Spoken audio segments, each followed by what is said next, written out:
एक मौलाना थे मुरादाबाद के किफ़ायतुल्ला। जब हिंदुस्तान अंग्रेज़ों से आज़ाद हुआ, उस आज़ादी में 16,000 आलिमों ने शहादत हासिल की थी।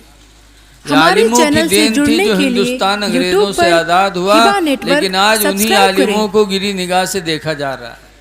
16,000 मौलाना शहीद हुए थे, लेकिन हिंदुस्तान को जान देकर शहादत लेकर अंग्रेज़ों से आज़ाद कराया था। उन्हीं में एक मौलाना थे किफ़ायतुल्ला। उनको अंग्रेज़ों ने फांसी दिया था। जब फांसी के फंदे पे गए थे, तब अंग्रेज़ों ने पूछा था, मौलाना आखिरी वक्त है, कोई आरज़ू? तो कहा एक आरज़ू है। कहा क्या?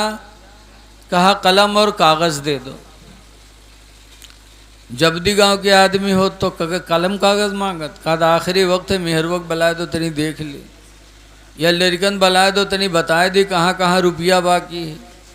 लेकिन वो आशिक रसूल, आखिरी वक्त जब पूछा गया कोई तमन्ना हो तो बताओ, तो उन्होंने कहा था कलम और कागज़ दे दो। जब कलम और कागज़ दिया गया, तब चलते चलते फांसी के फंदे पे मौलाना किफ़ायतुल्ला ने लिखा था। क्या लिखा था? कि कोई गुल बाकी रहेगा ना चमन रह जाएगा।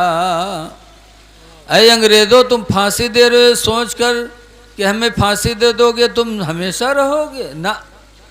कोई गुल बाकी रहेगा ना चमन रह जाएगा। कोई गुल बाकी रहेगा ना चमन रह जाएगा। और एक रसूलुल्लाह का दीन हसन रह जाएगा। हम सफीरो बाग में हैं, कोई दम के चह चहे। ये दुनिया एक बाग है, हम और आप इसमें थोड़ी देर के लिए चहचहा रहे हैं। हम सफीरो बाग में हैं, कोई दम के चह चहे। और बुलबुलें उड़ जाएंगे, सोना चमन रह जाएगा। मौत आनी है, इसलिए ए लोगों पाको साफ रहा करो, खुदा जाने किस वक्त बुलावा आ जाए। अनहु हैं, कितने अच्छे थे, इतने अच्छे थे कि बचपना था, हुजूर मस्जिद नबवी के अंदर जुमा का खुतबा दे रहे थे कि हसन छोटे थे, खेलते खेलते मस्जिद नबवी में पहुंच गए। हुजूर ने खुतबा देना बंद किया और अपने हसन को उठाया और सीने से लगाया, और कभी हसन को देखते कभी लोगों को देखते।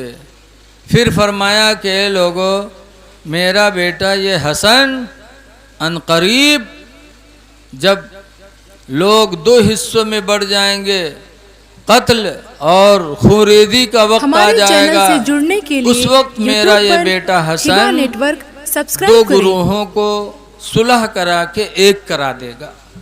ये मेरे नबी ने पेशन गोई दी हसन के बारे में।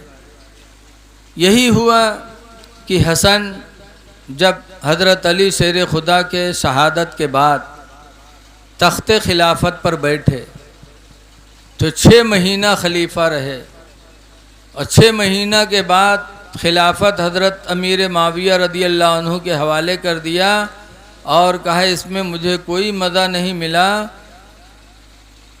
और लोगों में 2 ग्रुप बन चुके थे, दोनों को हज़रत इमाम हसन ने खिलाफत दे करके दोनों ग्रुपों को एक कर दिया।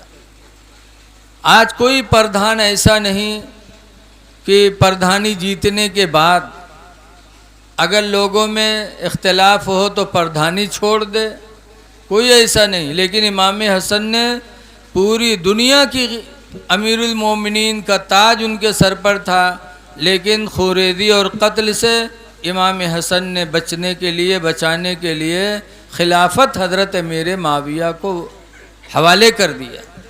पता चला इमाम हसन ने हमें अपनी ज़िंदगी से सबक दिया कि अगर कोई मामला हो तो सुलह कर लो। सुलह करना अहले बैत का तरीक़ा है।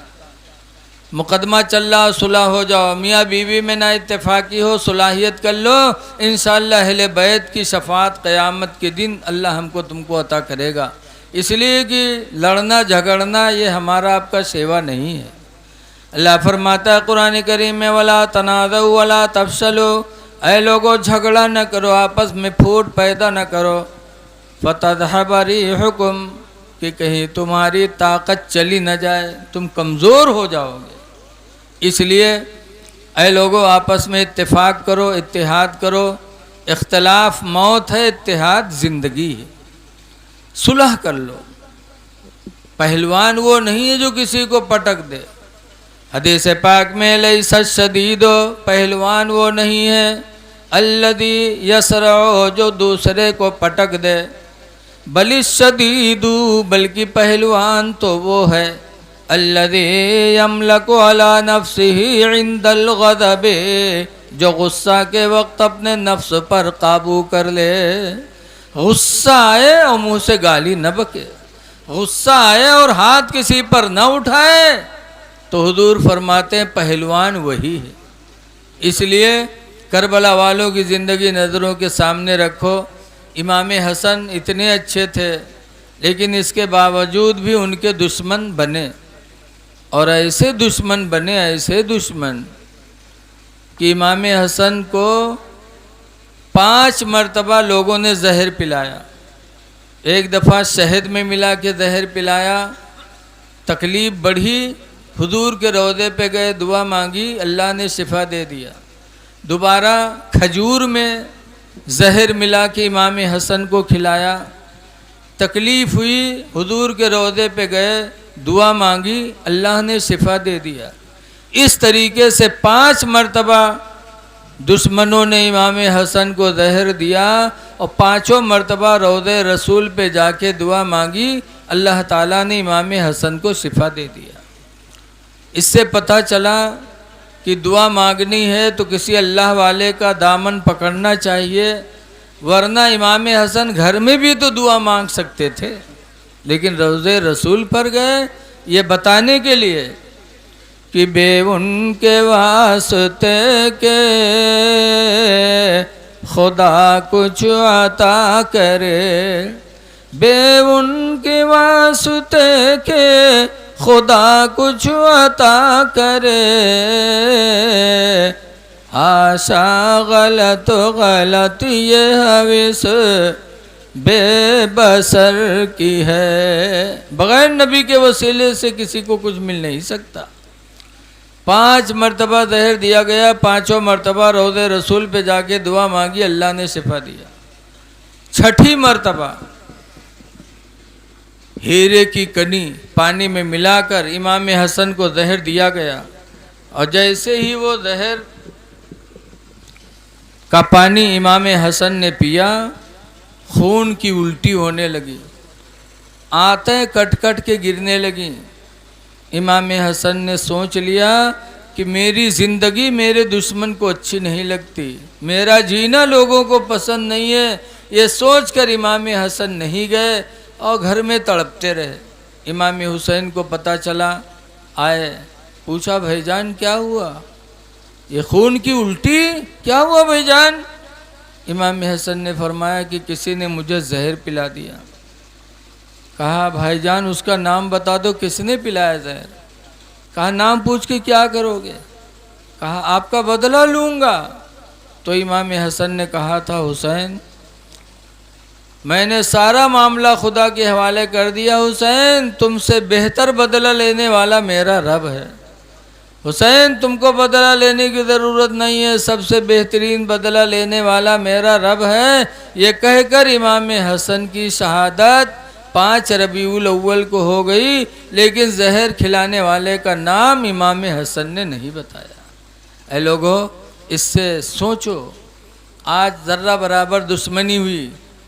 गांव में देखा जाता है प्रधान अगर कोई वोट नहीं दी तो कोई दंगा होएगा तो वही के नाम लिखाए दें। इमाम हसन ने अपने जहर पिलाने वाले का नाम नहीं बताया, फैसला खुदा के हवाले कर दिया। ऐ लोगों, कुछ भी दुश्मनी हो जाए लेकिन किसी का नाम न फंसाओ, किसी को तकलीफ़ देने की कोशिश न करो। इमाम हसन की ज़िंदगी हमारे आपके लिए नमूने अमल है।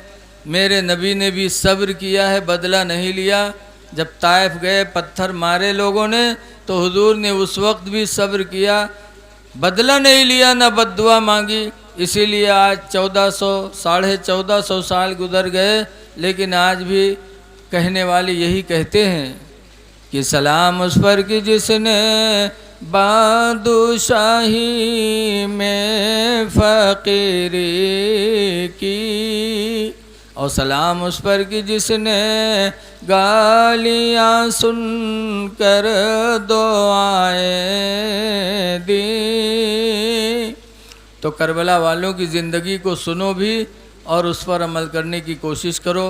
इमाम हसन की ज़िंदगी से हमको ये सबक मिला कि लड़ाई हो, झगड़ा हो तो हम सुलह कर दें, और अगर कोई दुश्मनी कर रहा है तो हम उससे बदला न लें, बल्कि अपना सारा मामला खुदा के हवाले कर दें।